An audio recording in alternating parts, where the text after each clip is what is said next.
Hello and welcome to Chats, a television podcast, Season 12, PeaksChatz.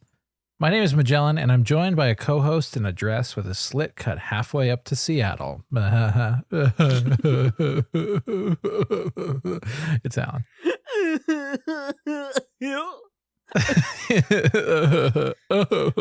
What if he's like older IRL Goofy, and this is just what happens when Goofy gets old? His laugh kind of morphs.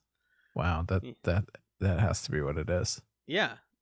I think that makes sense, and I think that Chats, a television podcast, makes sense as the number one television podcast that you're listening to right now. Welcome to it. We watch Twin Peaks currently, 2 episodes a week currently. And this week we watched Season 2, Episode 20, The Path to the Black Lodge, and Season 2, Episode 21, Miss Twin Peaks. The Path to the Black Lodge was directed by Stephen Gyllenhaal. No relation? Unless.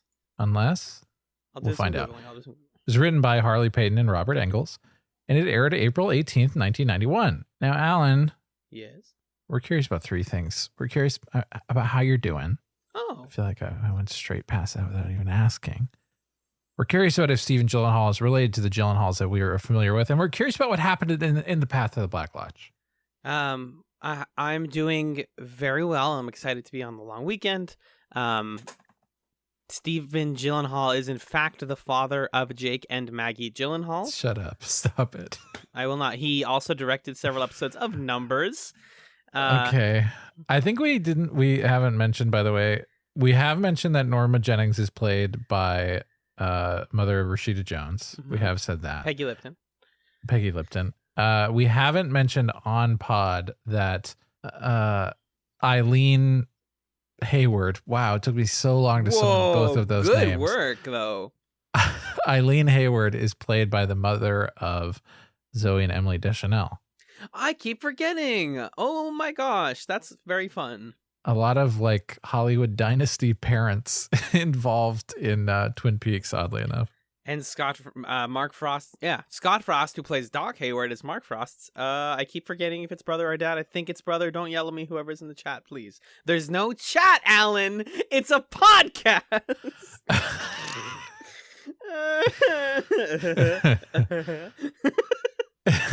Okay, so The Path to the Black Lodge, right? In this episode, yeah, Bobby and Shelley reaffirm their love. Boo. Cooper calls Shelley. Ooh, Donna and Audrey look together. Oh, I forgot how comments work. I'm keeping that. Cooper calls Shelley, Donna, and Audrey together to warn them about Earl. Briggs shows Cooper a tape of Wyndham Earl making a report on his quest for the Black Lodge. Yeah, so you know how I said that the back end of season 2 suddenly gets good again? There's like literally individual shots where it's good. But we're so far past that like the reintroduction of spooky Twin Peaks is so far very awkward. Yes, I think literally the last shot of this episode is good. I was like, okay, this is good. But other than that, I was like, this show's really stupid and bad. Yeah, the bit at the end where we're going through all these like hallways that we recognize, but they're empty and scary, and then we see Bob reemerging from thin air. That was pretty good. I agree. And I also really liked we can talk about Cooper and Annie's romance, the scene where they're, romancing each other in the double R and the camera's pulling away and the music is getting louder and louder and more scary. And then Cooper is so eager for the smooch that he knocks over a bunch of plates and breaks them. And then you get that shot of the close-up of the maple syrup like dripping like blood over the cracked plates and stuff.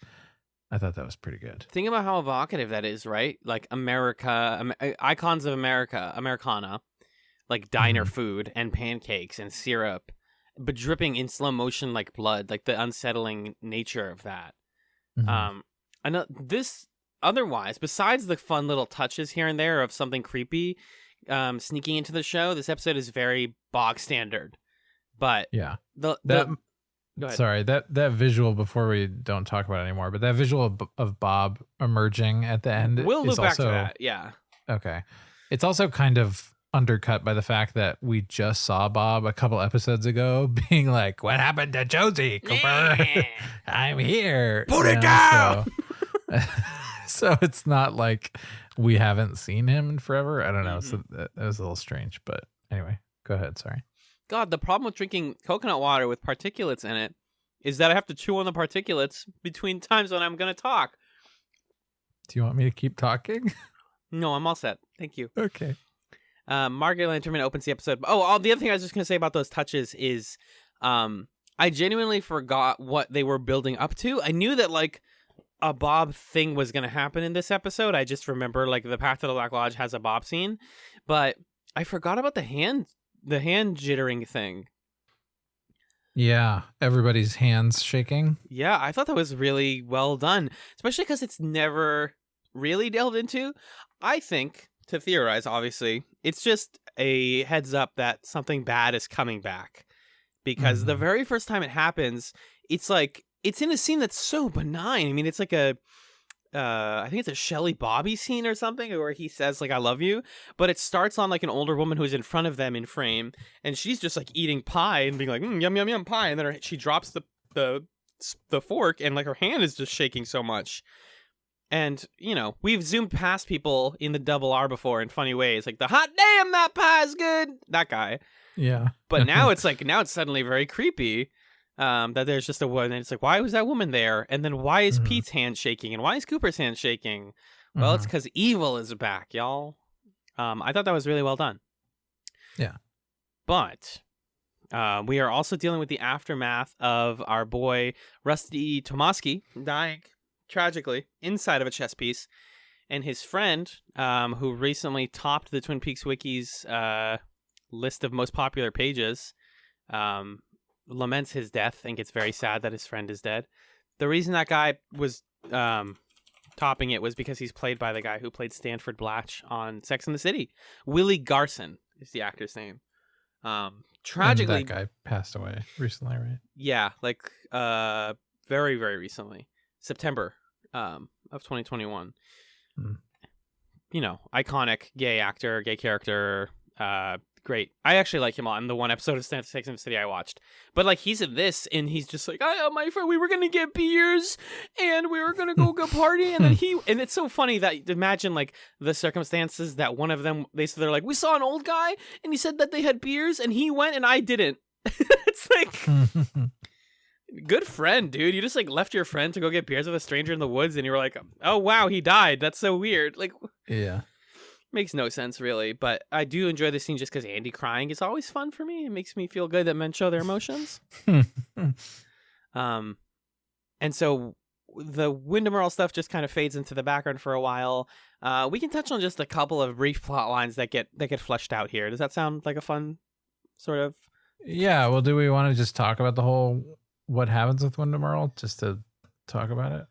Sure. You want to talk about the newly introduced most important character in all of Twin Peaks, Cappy? Who? You don't remember Cappy? Oh my god, I'm so glad that you don't remember Cappy. You watched the episode. Wait, who's Cappy? So Wyndham Earl at one point, not Wyndham Earl, what's the other guy's name? Briggs. Has a guy who's on assignment with him. He's like, I need you to research the Dugpuz. When they're talking about the fucking Dugpuz, which Wyndham Earl describes as like the evil magical people that are controlling everything. And he just like shoos a guy away. He's like, Cappy, go do this. And then later, I think in that scene, Cooper's like, go, good luck researching the Dugpuz, Cappy. And those two lines are the only time apparently, according to the wiki, Cappy was also seen in episode 13. I don't remember. Maybe he's one of the other he's a bookhouse boy. Oh, okay. Yeah. Got it. And yeah, do not remember Cappy at all. Couldn't tell you what he looks like. He's the most. He looks like Dave. Okay, who's the Dave that you like?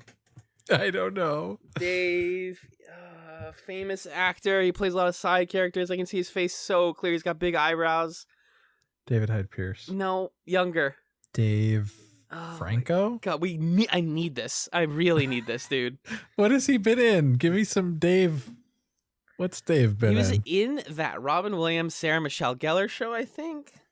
Maybe he wasn't. Oh. No, not that guy.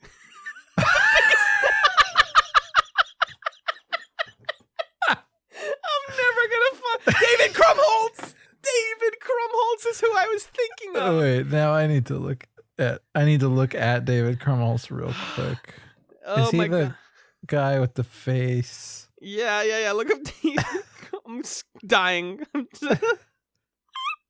Oh, he's in Numbers. There, it all comes back to numbers, baby. Follow Talk the about Numbers. I can't breathe. I'm dead, fam. And in the Santa Claus, of course. Of course, iconic role in iconic film. Role in the Santa Claus. So Cappy, it looks like David Krumholtz with an afro. He's not important. There's archival footage of Wyndham Earl describing these Doug Puzz as part of Project Blue Book. Yeah, basically the whole Wyndham Earl plot.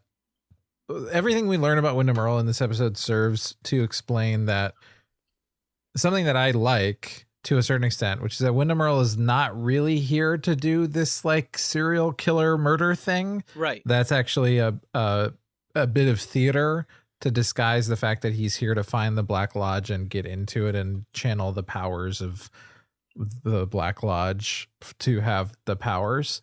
And he learned about it through Project Blue Book. Cooper makes a bunch of leaps of logic and is like, oh, maybe that says in the next episode. I don't remember, but oh, it's connected to Bob. Oh, that's all the evil is linked together. And it more directly ties Wyndham Earl into like the lore in a way that I think that makes him a little more interesting. It also makes all of this a little more coincidental. It just so happens that the guy that he hates the most in the world is in the place where he needs to go find the superpowered thing. Yeah. So I don't know. The logic of it all it definitely feels like a retcon kind of. But I think it's a useful one because it moves us back towards Bob adjacent stuff, which is where the most successful, antagonistic forces in the show reside. Exactly. Yeah, and it also feels like a retcon in the sense of like, okay, what are all the different like contingent parts of his plan and what do they mean? For example, why does he actually have Leo in here? And as we see in the second episode, he's planning to put a cage full of spiders on Leo, or if he doesn't do everything he says. And I guess it's so his handwriting can be used to write the letters, but like they already know who you are, dude. Yeah. It doesn't really make sense. There's not really any sort of reason to it. He just wanted to have a guy around, I guess. I mean, Leo also just kind of like stumbled into his zone and he made the most of it. Like It wasn't even really part of Wyndham Earl's plan. Yeah. Per se. The other thing, not to turn this into the show where we poke holes in Wyndham Earl's plans because they just don't really make sense. But I don't know if I've said this before on an episode. But what is the logical in-world connection between Shelley, Donna, and Audrey? Beautiful women. Right. Is that it? Like, and is Annie. that what do you mean? Annie's also included in that. I know, but Wyndham Earl, when he rolls into town and he's like, I got to find a candidate for my queen. I've narrowed it down to these 3 women. They don't even all have like a connection to Cooper, which could have been an organizing concept for Wyndham Earl. And that's why he ends up choosing Annie, is because of Cooper's connection to her. But like, what's the logic of that other than like you're saying they just happen to be the 3 young pretty ladies who are like main cast members on the TV show? Well, I thought when sorry to interrupt you, but when he first captured Leo, he was like, okay, who are like the princesses? And then he showed him photos of Donna, Shelley, and Audrey and was like, which one of these is our queen? Which never really paid off, actually. And also he had those photos before asking Leo, so it's not implied that Leo like picked them for him. I think it is just like the young women capturing young women sort of thing.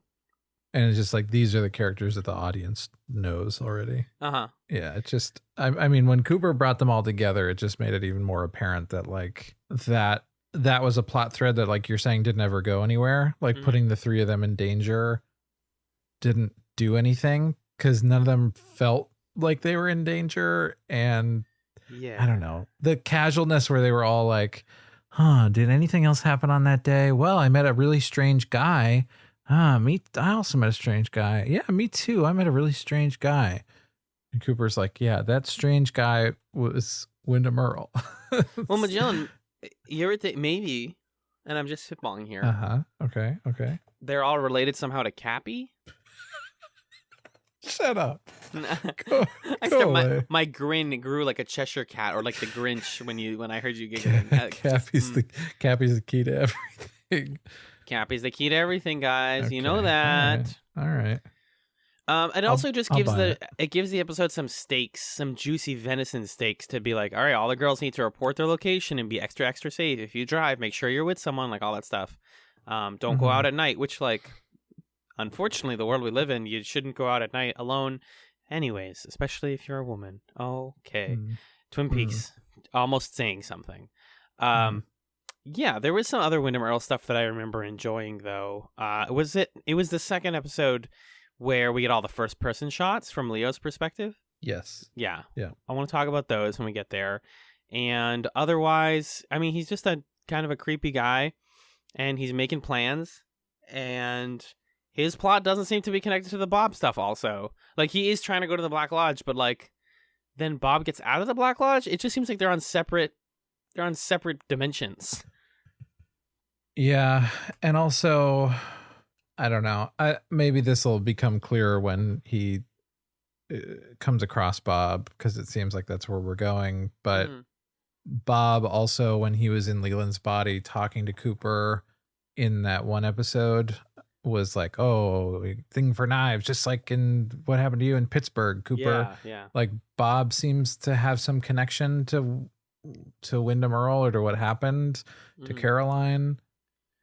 And I don't know. I don't remember how explicitly or not they address that or make sense of that. Well, so finale's next week, so this definitely won't justify a spoiler section, but do you remember the fate of Wyndham Earl? Yes. Okay. So some stuff is going on with the Black Lodge and Wyndham Earl, and he's trying to get there, and he's a sneaky part. My biggest laugh of the episode came from Wyndham Earl, actually. And it is when he captures Major Briggs in the woods by walking up to him dressed like a horse. A cow, I think. Oh, is there any significance to that at all? No.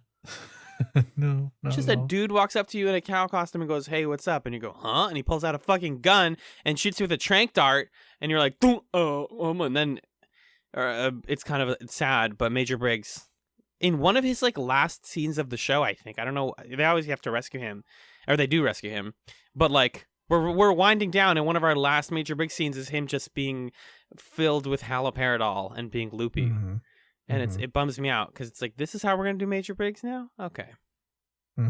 I also just laugh at, like, how do you conceive of a scene like, and then Wyndham Earl goes in a cow costume and shoots Briggs in the leg or whatever? Like, what? Deeply strange. He has like some back and forth with Briggs when they're in the cabin. He asks him, "What do you fear most in the world?" And Briggs says, "The possibility that love is not enough." And it's like, is Twin Peaks a good show again? But this is like the season 1 good show stuff, where it's like mood for the sake of mood. Like, when has that idea been seeded in Twin Peaks? The possibility that love is not enough. I guess, like, you can really dig and be like, people loved Laura, but love was not enough to save her. Sure. I don't know. You have to dig, though. The show doesn't really give you anything there. Yeah, I mean, I think something that we sort of gain a consciousness of in these 2 episodes is, is it in the second episode that Cooper tells Truman about how he saw Bob when Josie died? Believe so, yes. Can I just talk about that now real quick? Yeah. So Cooper's like, "Oh, Truman, I saw Bob. I think that Bob is attracted to fear, basically." And it seems like what we're saying is that fear opens the Black Lodge, love opens the White Lodge. And so maybe what Briggs is saying has just sort of like a normal philosophical meaning of, like, what if love is not enough to make life good or to save us from sorrow or whatever, or to help people. But it also could be this more cosmic question of like, what if we just can't love hard enough to like open the White Lodge or to like fight back the evils or something. So there's something there, but it ultimately is collapsing the moral universe of Twin Peaks into something as complex as like the Jedi and the Sith, you know, which I'm not a huge fan of. Only a Black Lodge resident thinks in absolutes. To me, the Dugpas are evil. Come on, I can think of one more. I hate trees. They're coarse and well, also doesn't Andy say I hate trees? No, Cooper says this. I don't want to talk about trees anymore. But there it is. That's in the next episode. That's Thank the you. only clip I have from the next episode. Ugh, and it's from the grossest scene ever. Yucko. We'll talk about it later. So the episode ends. We're not done talking about this episode, but the episode does end with Bob stepping out of a circle in the middle of the woods, and there's red drapes and imagery, and he's like, "I'm back," and that's it. Bob's back. He's alive, and I'm alive. Oh my god! If Bob said that when he came back, the show would be better. For sure. And we sort of canonically confirm. I think one thing that's kind of interesting about the cosmology here is this idea that the Black Lodge and the White Lodge are not just what's the word? They're not just like metaphysical constructs or like other dimensions or something. They're like physical spaces that you can go to. And it's kind of half baked in this episode, but Cooper is sort of speaking to, and Wyndham Earle says this in the tape that they find about him, that the Black Lodge is a place that exists somewhere at some time. Yeah. Time that we can get to. And so this episode at the end says like, and look, it's down there. It's in the puddle. Just go in that puddle. You'll find it. Just take a dip. I don't think it's water. Well, they'll describe it in the finale, I think. Whatever that weird thing in the woods is. I think it's syrup, maple syrup. Oh.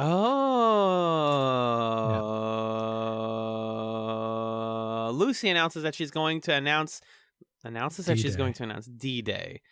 Not the day that a K-pop song comes out, not the day that we invaded Normandy, but Dad Day. Which means that she's going to pick the father for a child on the day of the Miss Twin Peaks pageant. That's all we get in this episode. The answer is revealed next time on Twin Peaks. Yeah.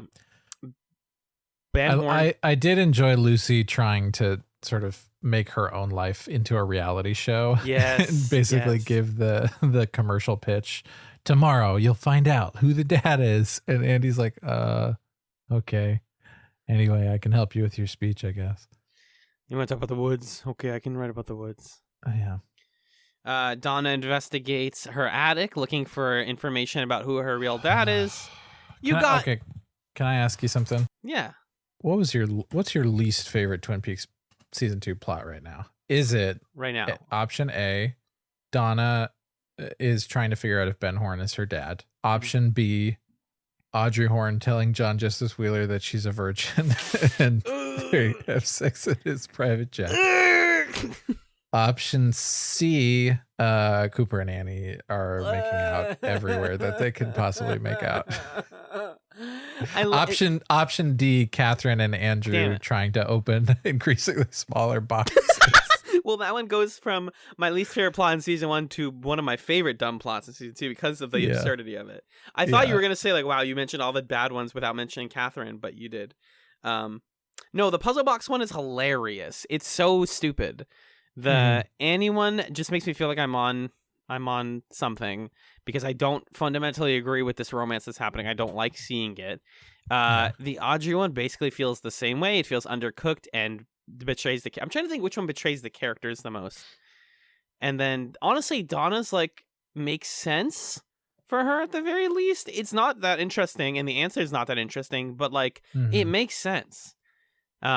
And that scene when she's in the attic is really cool where like the light is flickering or whatever and there's like noise in the fan noise. I was like, this is well made. I can appreciate the craft of this scene. But yeah, so I think to actually answer your question, Audrey Wheeler is my least favorite. Okay. Visceral anger at the plane scene.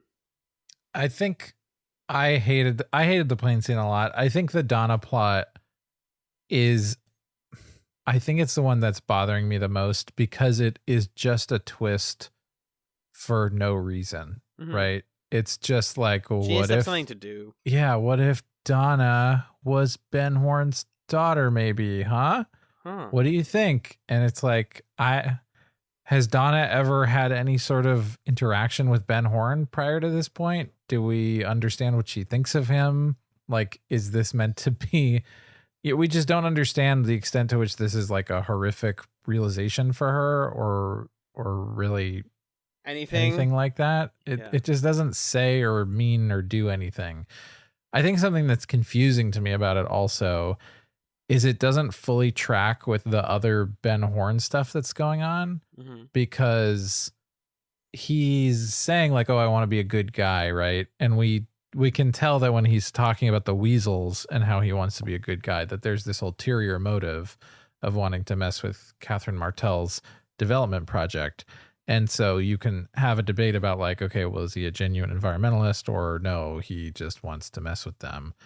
But with this, I don't, it adds it like muddles this whole is Ben Horn really being a good guy thing, because he doesn't have an ulterior motive to tell Donna anything and to bust up the Hayward family. There's no like benefit that comes to him for doing that.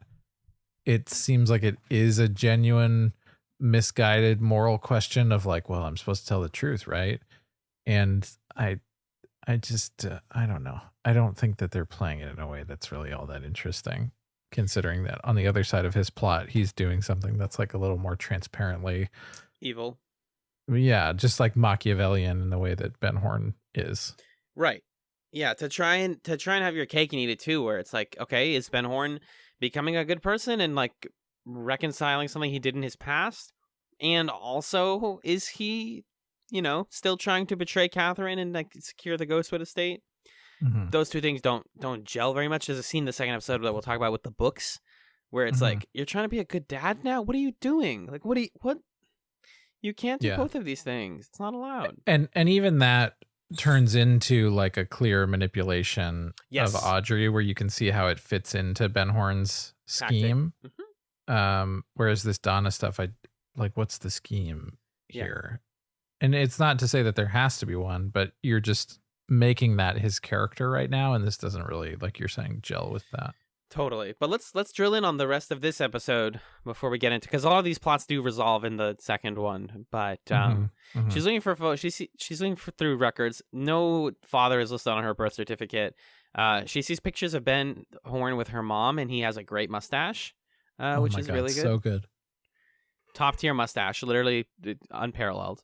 We also see him shirtless in this one, which is pretty fun. Oh yeah, I wrote that in my notes. I wrote shirtless Ben Horny. Which is something that I wrote. Bobby and Shelley. Speaking of men who can't decide which character they want to be, Bobby is now like, no. But like Shelley, like doing all this stuff made me realize that I actually really love you, and that we should like get married, and I love you forever. Do you guys forget that Bobby like abandoned her? We don't care. Okay. I mean, he does say all that, right? He does say, I've been really shitty. I've been wearing suits and thinking that I'm the man. And at least there's a reason why he's having this change of heart. I mean, yeah, it is kind of Goofy Town, because this is all the reason that he gives. I saw you kissing that guy. Something snapped. It was like my brain rolled over, and I could see all of the stuff that was special to me. Like, yeah, that's not really the most compelling reason, but I don't know. I just like seeing Bobby and Shelley together. Ultimately, yeah, it's true. And he has not been like physically abusive with her the way so many men have in this show. And so I think in the grand scheme of like, we've joked about doing a like Men of Twin Peaks tier list, Bobby doesn't like fail every account compared to people who are literally like, wife beaters, sorry to use the term, like, Leo, for example. Bobby is just like a shitty teen who is a little bit unsure what he wants, but knows that he likes this girl a lot, right? Yeah, I mean, I think, we don't have to get into the territory of like ranking. No, I know. Yeah, but I think what Bobby explains, like what he's done. He's been neglectful and kind of a douchebag. And I think that's a repairable damage because he does genuinely love Shelley and like initiates this conversation himself of saying like, look, I've been acting this way. And Shelley clearly wants to mend fences. And she says like, I miss you, Bobby. And I think it just makes the scene sweet in a way that I don't have a problem enjoying it. Whereas you mentioned in the previous episode the way that the show was like, is Leo okay? It's like, that doesn't work so much. Goodbye, wife. Yeah, goodbye, wife. Goodbye, wife. I mean, they're still doing it, right? Because yeah, he tries to break out of Windemerl's thing to be with Shelley or whatever. And it's like, dude, you can't go away. Get him out of the show. Briefly, Dwayne is talking to Lana, and he says Dick Tremaine is going to be the judge, and you should flirt with him, and then you can win. She wants our man Dwayne Milford to rig the Miss Twin Peaks pageant. He says, "I'll try, baby," but he gets very mad with her. He's like, "Why do you got to be such a tease? Why can't we get married? You're so strict with me." I do have 2 clips of him from this scene because this. I took 4 total clips from both these episodes because I really was bored with them, and 2 of them were Dwayne Milford. Good. This guy is the MVP of this period of season 2, unquestionably. He also has that bit later where he's like trying to make the mic work, and he's. I thought that the was fact so that good. turned into the giant scene was pretty sick. Like him fumbling with it. Yeah. We'll talk about that. But these are the 2 lines from him talking to Lana. It's in the bag. That's just good. It's in the back. Bat. And then I really liked the way that he said this next line was like a little out of character and sounded just like how the real actor talks, but I really liked it. He's talking about Dick Tremaine, and he says, "Oh my God, this guy is a British or Bahamian or something." Bahamian. The way he's like, "Oh my God, this guy's I don't know." He's the "Oh my British or God" something. could not have been in the script. The "Oh my God" really does sound like he put that in. Yeah. Can you play it again?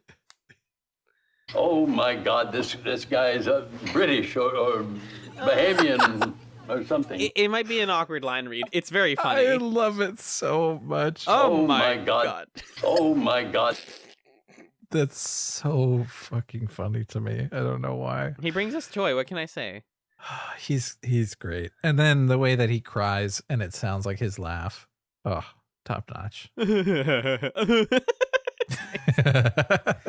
Truly amazing. Not so amazing. Cooper thinking about Annie like he's a simp or something. Oh my God. Let's talk about this whole Cooper. Yeah, he tells Truman in this one, right? Like, I'm thinking about Annie. Oh my gosh. Oh, Annie, I've been thinking about you. And then we continue this trend of Heather Graham being like, yeah, I am thinking about you too. I've been seeing your face in fried eggs all this morning. You are the man for me. You are such a handsome man. And I love you. Like the lines that they're writing for her are it's. Oh, I will man. teach you how to dance. Just think of it as a walking embrace. The part where they're at the dancing event and she has that whole monologue about I don't even know what about like it's okay for me to like you. It just feels like it's off you're in a gas station and you're grabbing like a romance novel or something. Yeah. And it's just like stuff that you could get into and read in a book. I'm not trying to disparage gas station romance novels. Read your thing. Do what you want. But that kind of dialogue doesn't translate very well to television because she's just like, "Oh, Cooper, I have thought quite a bit about the love that we share in our hearts. And even though the world can be scary to me, it's like overdone and wordy and weird." It's very, and then she's like, "I want more than your kisses." Like, anyway. Isn't that in this episode, the sex thing in this one or no? Sex thing's in the next one. Okay, great. But she says, I want more than your kisses. Mm-hmm. And then the mayor, kind of busts up the mood a little bit. Yeah, right. But there's a lot of female characters in this one, which is fine and could have been done well, but was done poorly. But a lot of female characters in this one being like, I want to have sex with you. Like Shelley being like, I miss the things we used to do together. And this from Annie. And then, of course, the Audrey moment. We got to hold it. Hold it. We got to hold it. Hold it. Before we get to it. What was your reaction when Dwayne Milford turned into the giant? And he's going, no. It's based. It's perfect. It's the funniest giant scene. The giant is not as cool as people remember him being. I mean, I love that actor. I think Carol Struyken is a cool guy. And like it's like the mood of it is cool. But he just comes in to be like, Cooper, shit, dude. It's not going good. Anyways, peace. I got to go to the White Lodge again. Don't. We just see him mouthing the word no over and over again. Like, don't go with Annie. Don't let this Annie thing take you over. Basically, is what he's implying. He's literally just going, no, like mouthing it. That's it. The giant is, but yeah, Dwayne, like, it's because what's so funny about it is the microphone keeps fucking up. And, Annie is like, I wish he would stop interrupting us, talking about how we want to have real sex. And then it like fucks up and falls and keeps falling until it goes through the floor. And then that's when the giant's like, what's good, Koopy? Mm-hmm. I thought that was cool. Because also you get to watch Dwayne like crouch, like, it's falling. I'm talking, but it's falling. Yeah. Yeah. I thought it was a pretty well timed insert of the giant. I thought it worked a lot better than in whatever the one was where Josie died and Bob and the man the from condemned Another woman Place show up. The condemned woman, that's right. Unforgettable. Actually, very highly forgettable. He also, and then cutting back to Dwayne, and he goes, "This isn't right. There's something wrong here." That's well done, guys. You did a good. Yeah, that was pretty good. That was pretty good. You really nailed that. Yeah. Speaking of, Catherine Puzzle Box, whatever. There's they fucking. It's so funny. Before I make the embarrassing joke I was about to make. Yeah, you really saved yourself from that segue. Yep. Me at the mall dodging Paul Blart. Okay, that's pretty funny. All of this puzzle box stuff is delightfully stupid. So funny. They all found this puzzle box. It's Andrew, it's Pete, and it's Catherine. And she's like, what the fuck do we do? I misspoke last week and I said that Pete opened it. He opened the box containing the box. Yes. That part opens easily. Then the part inside of it opens with like a puzzle with like phases of the moon. Inside of that is a black box. And they're like, what could it possibly be? And it won't open. And then finally, Andrew, like a rich guy, is like, well, how do I fix things? And just pulls out a gun and shoots it like 3 times. Mm-hmm. Catherine freaks out. He's like, oh my God. And then it actually opens. And it's a key. Yeah. To another box. Right. Here's the thing about the box. I mean, it gets to the point where it feels like it is meta almost. And if it was meant to be that way, it's great. Mm-hmm. But if it was genuinely meant to be this like mysterious thing, it's a little ridiculous because 3 out of the 4 box openings, they just brute force it. Yeah. They drop it, smash it, and shoot it with a gun. And then the other one, he's just like punching in dates, and the answer is the day that the box arrived. And it's like, not a puzzle. Why? What kind of puzzle is this? It's not. It's another rich man being like, "Fuck you guys." He's my last troll. We are talking a little bit more about the second episode. So the last thing I'll say in this one, for sure, before we move on, is my least favorite plot of season 2. Wow. Okay. Yeah. I don't disagree. I didn't want it to be this. I wanted it to be so many other things, but just the specific way that this ruins Audrey, who was legitimately one of my favorite characters on this show, period, and just throws all of her character development in the trash to say, well, Wheeler's leaving. He checks out once and for all, finally, to go to Brazil to take over the business from his friend who tragically passed away, who we will never learn about, by the way. Doesn't matter. Mm-hmm. And Ben tells her, well, he's at the airport or something. And she goes, okay. And she goes to the local airport.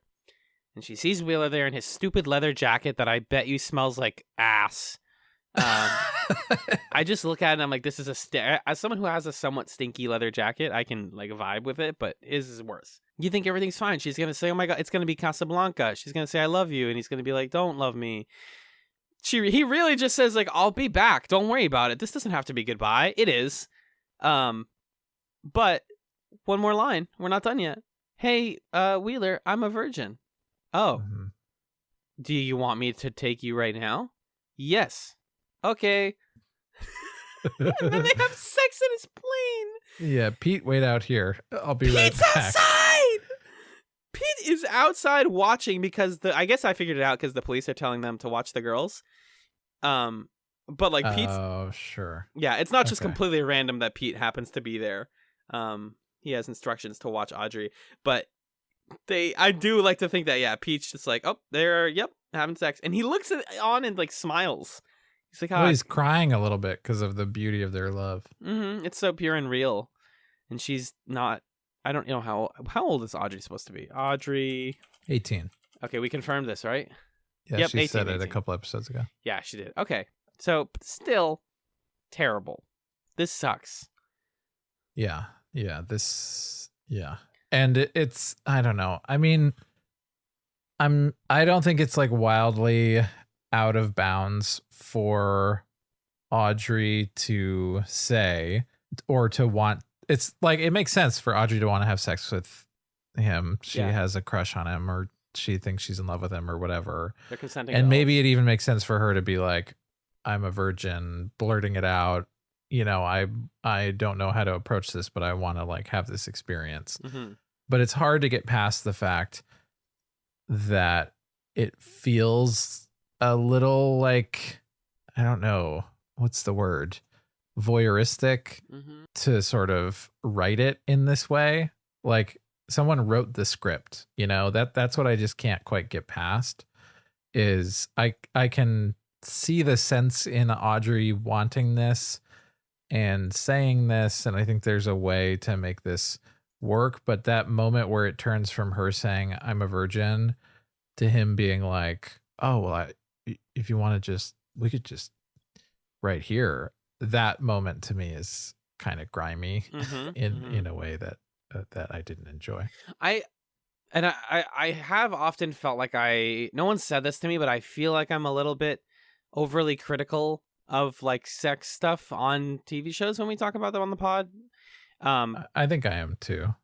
Well, yeah, it's just the way we think about media, and I really don't think that television shows should not handle like sexual intercourse or discuss the desire for that, because it's a real thing that people think about. I just think a more interesting version of this exists, right? Audrey, you're so young, you have so much life and incredible things ahead of you. You shouldn't be with me. I'm, a traveler and I live a dangerous life. You can do better and have a more stable relationship with someone who cares about you. I so want to come back to talking about Audrey down the line because I have a lot of thoughts, but right now it's like, the thing to remember is after these 2 episodes that we're talking about tonight, there's a Twin Peaks left, and we're not going to get like the mill plot continuation in Fire Walk with Me. And certainly not in The Return, which is doing its own thing. And so, like, we have to think, like, these are some of the last times we're seeing these characters. And if this is one of the last Audrey scenes, then that's a big bummer to me. Is her going, like, well, I got the thing that made me happy, which was to have sex. Okay, great. Good. Yeah. And I think what you're describing, like, the more interesting version, is literally what happened with Cooper, right? Yeah. Where he's like, this doesn't make sense. It's not going to work. You should be with somebody else. And I think it was Charlie who made a good point when he was on that, like, we're just not really seeing that experience with Cooper shaping the way that Audrey approaches this experience with Wheeler. It like kind of feels completely disconnected. And maybe there even could have been a moment where she does go through with this, does have sex with him, and it seems like she kind of regrets it a little bit at the end, or at least maybe doesn't regret it, but it feels heartbroken, and she can sort of process for herself like, oh, maybe that didn't make any sense for me to pursue that guy, but that moment doesn't really happen. We don't close the loop, so to speak. So here, I need to punt it for now, but the Audrey stuff is a bummer. And with little left, let's. Do you have any straight notes before we move right into Miss Twin Peaks? Well, she does go fishing with Pete afterwards, which is redemption! pretty great. Finally, Pete is like, "What did you want from that?" And she's like, "Well, we were gonna do all these things. We were gonna go fishing." And he goes, "Well, that's something I can do." And he says, "What's the line? There's nothing better." I have it written down. No better cure for heartbreak. There are many cures to a broken heart, but trout. nothing is like a trout sleep in the moonlight. Pete, Jack Nance. That's pretty nice. That's so sweet. I wish we saw that. I wish we had one more minute to just see them really fishing. Just need that fishing scene. Mm-hmm. Give me, desktop background. Pete Martell fishing. Hold on, Googling. That'd be a really good desktop background, wouldn't it? That would be really good. Just I like hope you find it. Pete overlooking like a beautiful. Like I want fan art of that. Yeah, I'm not finding it. I'm getting shots from the pilot where he's holding the thingy, but somebody make that. Damn, that sounds like a good idea. Or like an aesthetic, like lo-fi mix or something. Twin Peaks lo-fi, and it's just Pete fishing. I'm up to something, y'all. But if that's what you got, Meg, then I say we take it to a brief musical break, and I also say that we should come back after this to talk about Miss Twin Peaks.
Welcome back to PeaksChatz. The second episode we watched this week was Season 2, Episode 21, Miss Twin Peaks.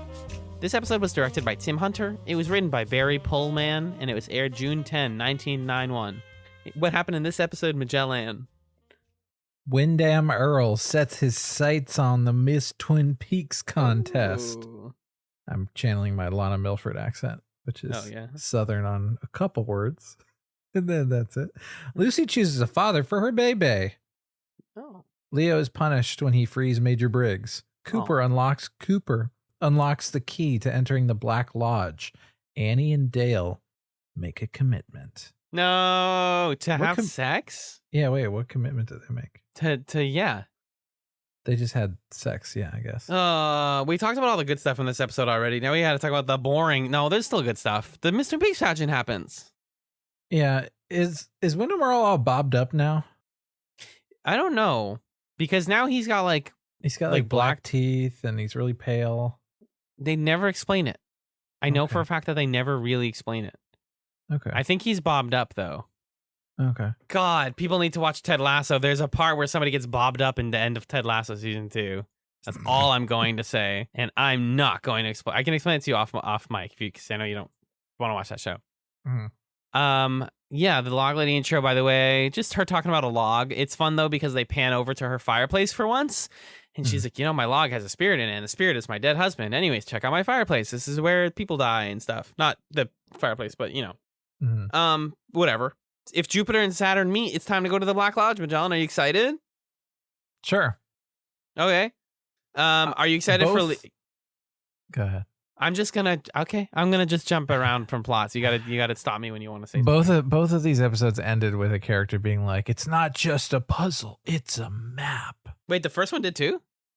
Yeah, Wyndham Earl was like, "Leo, don't you see? It's a map." And then the second Andy one is was like- Andy. he's like, "Cooper, it's not a puzzle; it's a map." I don't know if you knew this, but it's a map. And Wow, it's I like- didn't even realize that. It's like, am I supposed to be like, what the fuck? Like, It what looks else is like it a gonna map. be? It looks like a map. Yeah, exactly. It looks like a map. Why didn't we know it's a map, actually? True question. Very strange. I agree. Very, very strange. But it's a map, and if you draw a line through it, then you realize where the Black Lodge is in the woods. It's a secret map. The joke of Andy being the only one who knows where that is pretty dope. Yeah, I like that he figures it out. And everyone's like, no, shut up, Andy. He's like, but Agent Cooper. Like, this episode would have been solved in 5 seconds if people listened to Andrew. Andrew? Andrew. All right. I said that Absent, because see. I was reading the word Audrey because I was going to talk about the Audrey foot shot, gratuitous foot content. Yuck. It's just another one of those shots where whoever's behind the camera didn't have to make that choice. Tim Hunter, fight me. Tim, The dude is a weird director. Hey, Tim. Bud, you didn't have to make that choice, Bud. She's like talking to Ben is manipulating his daughter into entering the pageant, which makes me sad, which is a bummer of a moment, it's right? a real bummer. Yeah.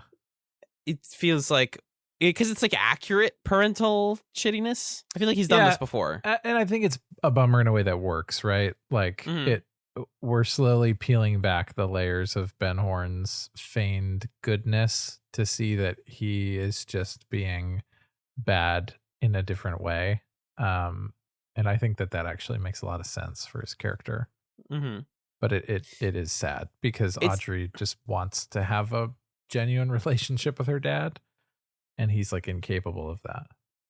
You can psychoanalyze it too and say she's pursuing this relationship with Wheeler because she's not getting a like relationship with an adult man being her father, Sure. you know, like she doesn't have a father figure, but that's, you know, neither here nor there. He's saying like, you know, I read these religious texts like the Bible and the Quran and the Torah and all this stuff, and I know all about the philosophy of good now, which is bullshit. And he's like, sorry, yeah, you're my daughter. What, you sad about a boy? You or seem something? sad. Okay. Sure. It's like when you want to talk about something with someone, but they have a completely different issue, and you have to remember to listen. You're like, wait, Yeah. oh, what do you got going on? You got a boy? Oh, Wheeler. Let's talk about the Wintermall stuff briefly.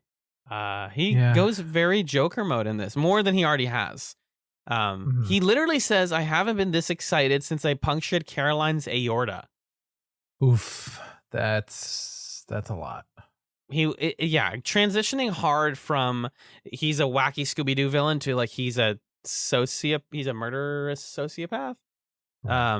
Is rough. And he says, Leo, if you mess with me one more time, I'm gonna send you to that. And he points to a big head box full of spiders. Gross.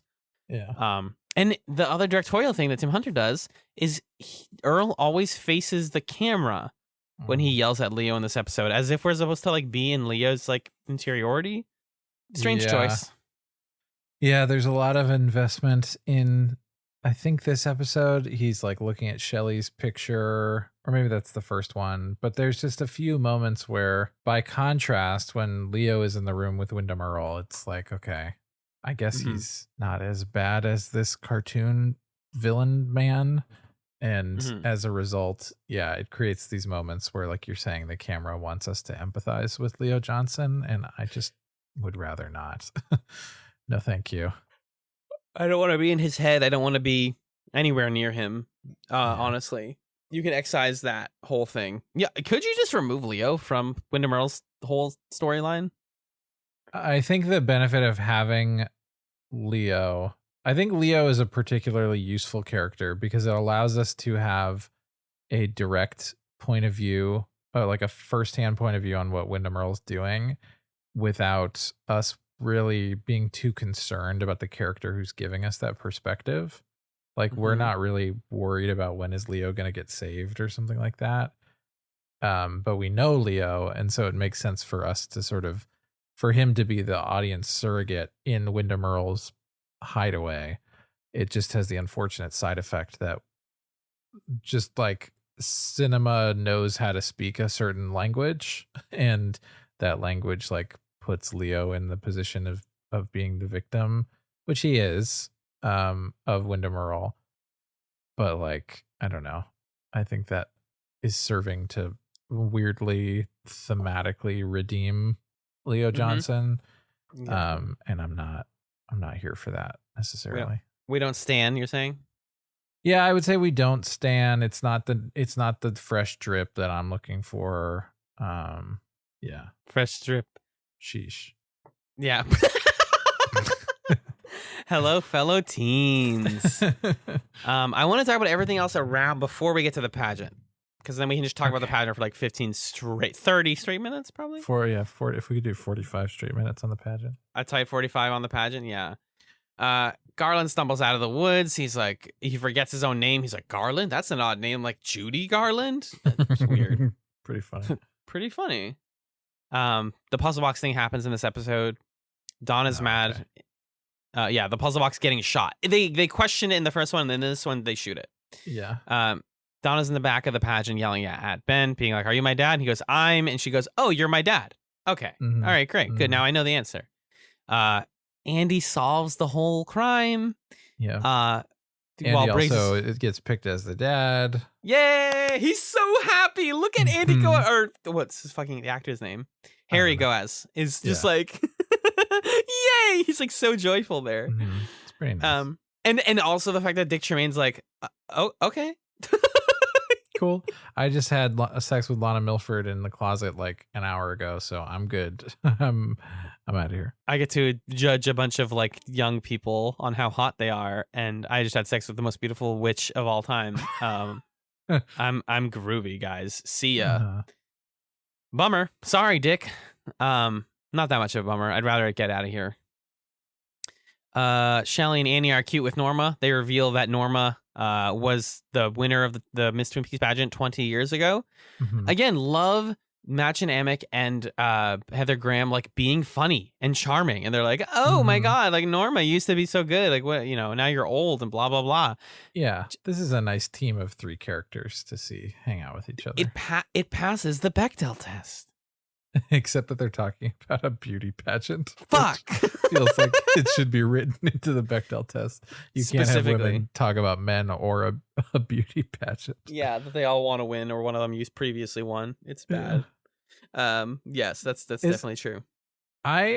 So this is a very minor plot question. Go ahead. I was under the impression that the judges for the Twin Peaks pageant were Pete Martell, Doc Hayward, and the mayor Milford. And then the judges, in fact, are Mayor Milford, Dick Tremaine, and Norma Jennings. Did that just get switched at some point? When was it implied that Pete was one of the judges? Well, when they were like screening the contestants, Pete Hayward and the mayor were the ones who were doing that. That's interesting. I don't know why or how they picked them. I didn't actually think about that much. Because it doesn't make Doc Hayward's like emceeing the event now. Yeah. Which feels more like what Dick Tremaine should do. Yep. It feels like this is what I think happened. They like picked a random set of characters to be the judges, and then they needed to like make some narrative moves with Lana Milford scheming to get first place, and they couldn't have Lana Milford like reach into Pete Martell's pants in the closet or whatever. And so they had to put Dick Tremaine in there, and they had to have a character who would like roll their eyes at Lana Milford's dance, which, all right, I'm saving it for pageant talk. I'm sorry. So that's why they made the change. But I think I must have missed a line somewhere that explained that, because it seemed like a retcon. Yeah, I think it was just to move the puzzle pieces around, to be like, okay, we need these people to be the judges. Because like, if you put 3 men as the judges, then you wouldn't have Norma being able to go like, you're all horny. What if women had brains? Like, right. Because right. Dick is like, oh, I think we should judge them on beauty. and poise. And it's like, what if they were also a person, Dick? And he's like, oh yeah, that too, I guess. Sure. Yeah, I file that under talent. Mm-hmm. Yeah, there's trying to dig through stuff. There's just more Cooper Annie stuff that I don't like very much. He tells her he tells Diane that he loves Annie. He's talking to Diane, and then Annie knocks on the door. He interrupts interrupting his talk with Diane, and she's like, I need to write a speech about trees. And this scene blows. It's just really corny that he's like, I love you so much. And to hear Cooper, sweet Agent Dale Cooper, who like multiple guests have come on the show and been like, I identify with Cooper, I love him, he's my favorite, is now like, can you play the line? I don't want to talk about trees anymore. And then he's like, I want to make love to you. What? Cooper, you don't know how to do that. You don't know where you're not allowed to do that. Stop that. Go. I'm gonna bonk him and send him to horny jail for that one. Yeah, you deserve to get bonked, Coop. Does the age difference here still rub you the wrong way? Yeah. Oh. Startled me. Especially when Cooper says to Diane, the reason that he likes Annie is, quote, that her responses are pure as those of a child. Mhm. Excuse me, Cooper? What are you saying here, fella? Yeah. Like what are you valuing in Annie exactly? And then she comes to you to talk about like, hey, I want to write this speech for this thing. I get it. They're both hot for each other. They were talking about how they want to smash when they were dancing the day before, but there's like no real substantive conversation. Annie's trying to say to him, like, I have some baggage. I'm like not sure about if I'm comfortable with this. And he's like, totally. Anyway, I don't want to talk about this. Let's have sex. Yucko. It's yucko. And it's Cooper. He handled this so much better when it was Audrey. Mm-hmm. And this doesn't feel functionally different in terms of the age difference, but the show is like treating it like it is when it's not. I don't know. It continues to, I continue to not like it. And it continues to feel like Heather Graham's character. And I don't know if this is coming from Heather Graham, like herself not really being into it, or if the writing is just so stilted, but it really doesn't seem like Annie is like gung-ho about this relationship. You know what I mean? Yeah, absolutely. Yeah. Anyway. Very disappointing. Also, like an episode left to wrap up that stuff, but I guess it does hit a like a rising action point by the end of this one. Mm-hmm. So the last thing that's not the pageant is just a brief scene with Nadine. Nadine. Yeah. She's showing everybody, which is everybody being Norma, Ed, Mike, and Jacoby, a slideshow of her wrestling career. And just to really like put the final nail in the coffin of this plot line, Jacoby's like, yeah, you guys have to listen to her, and like we should all have open dialogue with each other. And Ed's like, me and Norma are getting married. And then she grabs Mike's hand and goes, that's great, because Mike and I are getting married, and like crushes his hand, and he screams to cut the scene.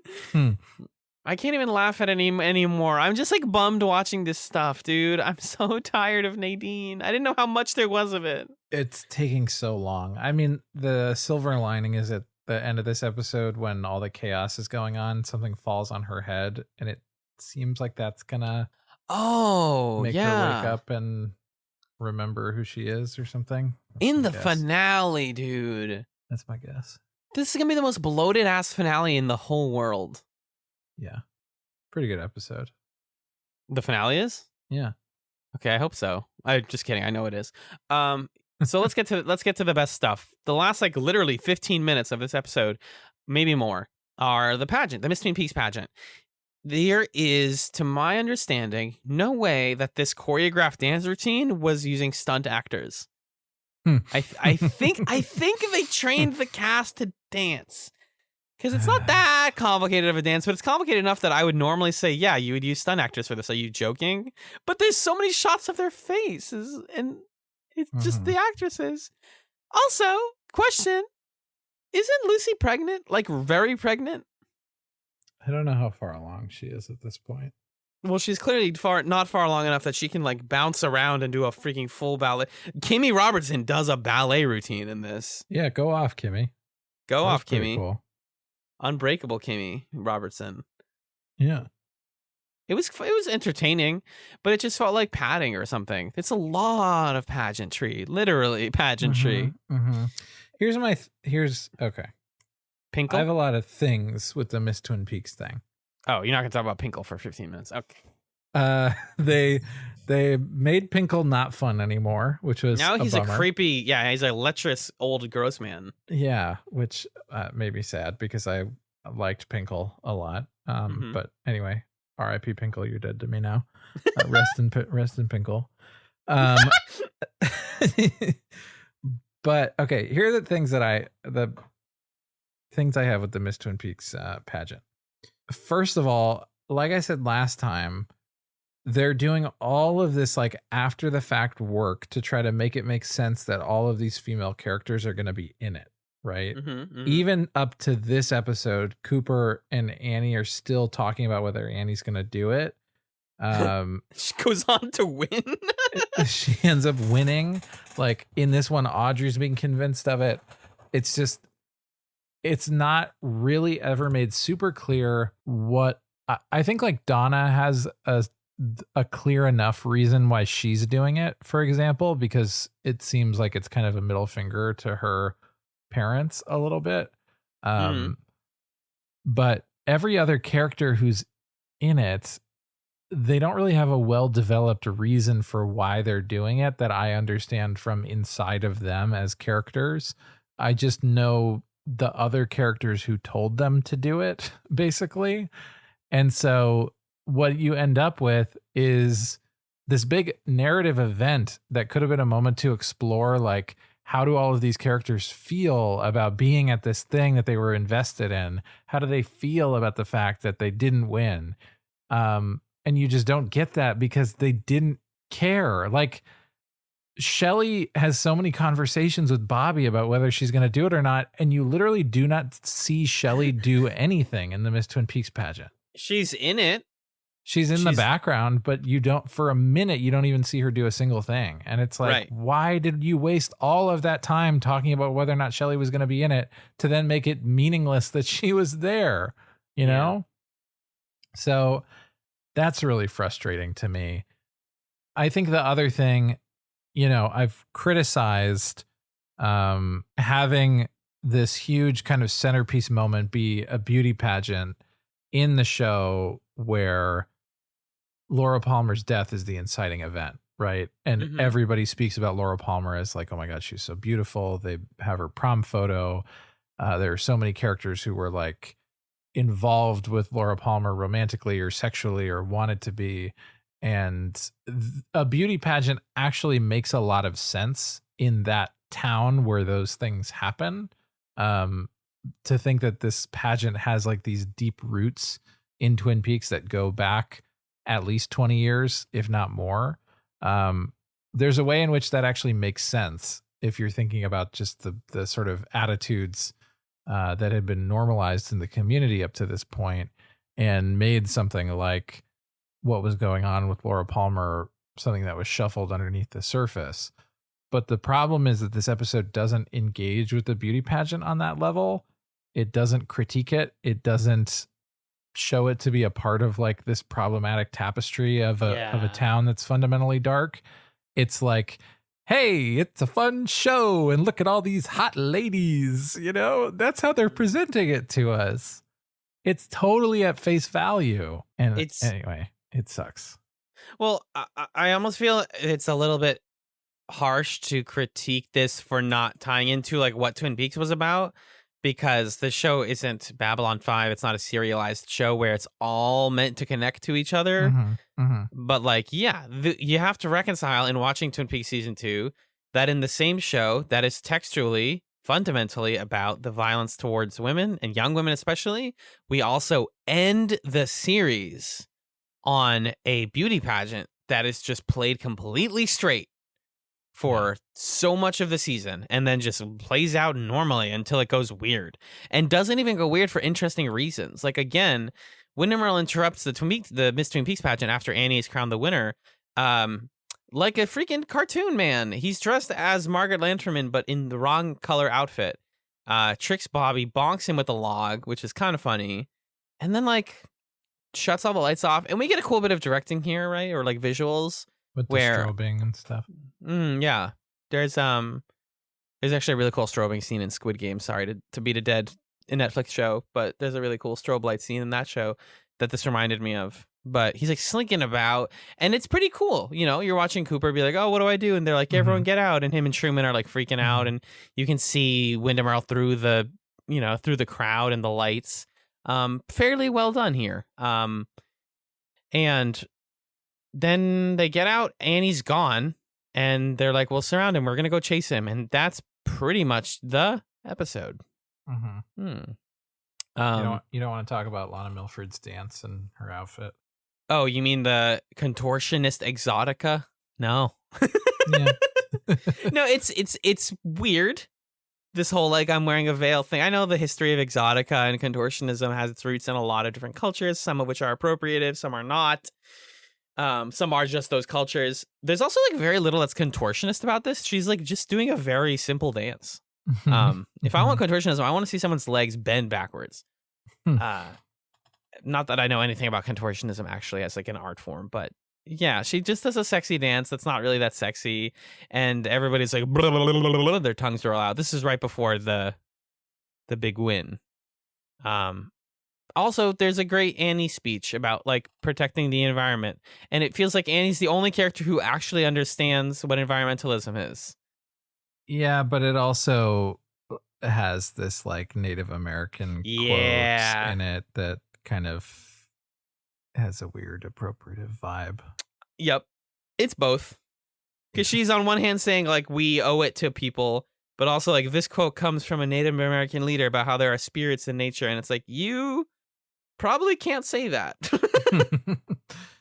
Yeah, so I'm just glad that they didn't like pan over to Hawk and he's like, well, it would be funny if it was like season 1 Hawk where they pan over to him and he's like eating the tiny hot just dogs chips. and he's like, oh yeah, your chips. He's like, huh? What? What do you guys want? But no, it's just like she ends up winning it because even though Dick Tremaine is plagued by horny disease, he still appreciates a good speech and ends up voting for her. So congrats to Annie, but you got kidnapped.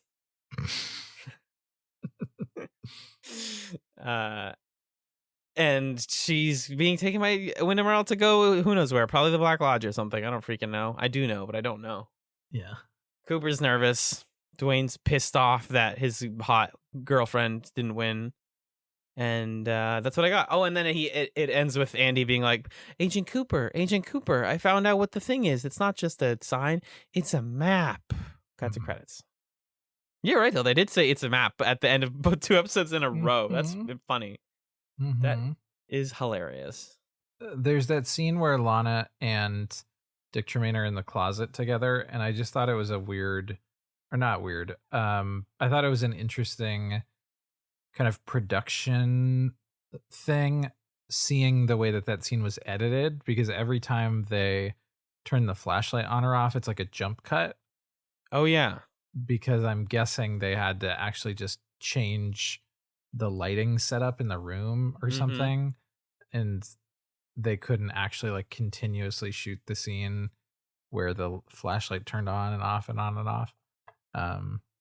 That was just something I noticed that I thought was kind of, like, oh, the way that things used to be shot, this is probably a limitation of the technology they had on hand. Right. Pretty dope, actually. Yeah.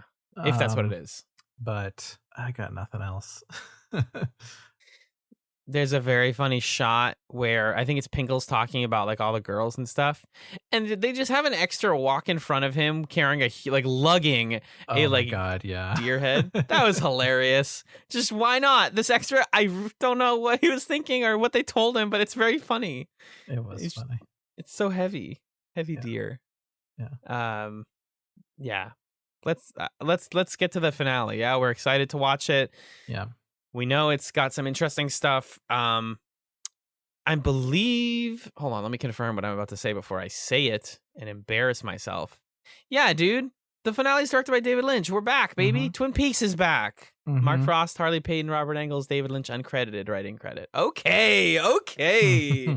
Let's go, gamers. What do we got, Magellan? What are we watching next time on PeaksChatz? So next time we are watching the final episode of season 2, episode 22, Beyond Life and Death. Agent Cooper follows I'm not.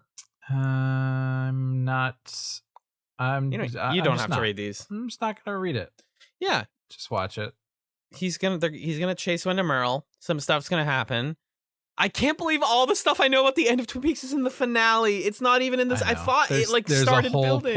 There's a whole plot that I thought took up a little more time. Seriously. Cool. So we'll talk about that next week and sort of recap season 2 before we go into Fire Walk with Me and then ultimately into The Return. Woohoo! Very exciting stuff. Yeah. Let's take it to the plug zone. John, can you do this one, please? Sure. You can get in touch with the show in a couple of different ways. You can email us at chatspod@gmail.com. You can also follow us on Twitter, twitter.com/chatspod. And you can join our subreddit, reddit.com/r/chatspod, where folks are talking about old seasons of chats. I think we're on Avatar: The Last Chatspender right now. You can also join a community of fellow listeners on our Discord, which is a benefit of being a patron at patreon.com/chatspod. Everybody $1 and up gets access to the Discord, as well as some random bonus episodes, including my solo coverage of the X-Files called the Chats Files, which recently just released a couple new episodes after a bit of a drought. Then at $3 and up, you get regular content, regular bonus episodes thrice monthly. $5 and up gets you thanked here at the end of episodes. And our $5 patrons as of right now are Kat, Marcus, Nick, and Pat of the Brothers at Infinite War, Fendon, Six, and Stefan. If you would like to support the show other ways besides money, of course, please consider sharing the show with a friend, somebody that you think would enjoy listening. And also consider rating us on places like Apple Podcasts or wherever you are catching this pod so that folks see it, see what you like about it, that kind of thing. We would really appreciate it. And then, of course, thank you as always to Camilla, who designed our logo. You can find more of Camilla's work if you search Camillastrator, and the links are also in the show notes as well. And that's the plugs. We like to talk at the very end about some little recommendations, little things for you to snack on between now and next week. We call those chatsums. Alan, what's your chatsum for this week? Well, I was struggling to think of one just now because I'm kind of like reading the same book that I've been reading for a couple weeks now and watching some of the same shows and all that. But I actually watched a documentary for one of my business school classes this past week that I really, really enjoyed. And I would highly recommend if people somehow haven't seen it, not exactly in the usual chats framework of TV and fun media, but you should really check out the 2010 documentary Inside Job. It was directed by Charles Ferguson, and it's all about the 2008 financial crisis, primarily in the United States, but affected the rest of the world. If you have ever been curious about what was going on in 2008 and why houses suddenly were extremely expensive and why, so the economy tanked, it's a really fascinating one of those.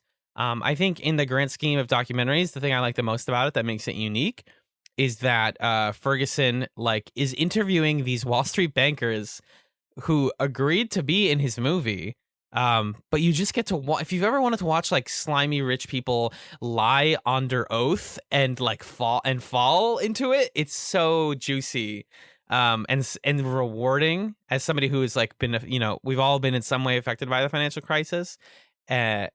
Just this part's just where it's they're trying to be no, you don't get to interview me anymore. And he's like, you just lied to me. What can you just say words that are anything true? Answer my question. And they're like, this interview's over, and that kind of stuff.